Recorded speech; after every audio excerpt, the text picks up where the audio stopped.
বল। তো hello guys, আজকে আমরা গেছিলাম মেলায়। সেখানে আমার মা কিনেছে কানেট আর আমরা কিনেছি খেলনা। আর ওখানে আমরা অনেক কিছু চলেছি, কলম্বাস, অনেক কিছু চলেছি আমরা।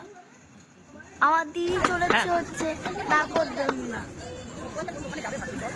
আমরা খুব মজা করেছি। আর থ্যাংকস ফর ওয়াচিং। আর ভিডিওটা একটু সাবস্ক্রাইব করে দাও। মেলা থেকে তো এবার আমি চুরি করি। মেলা থেকে এবার আমি চুরি করি।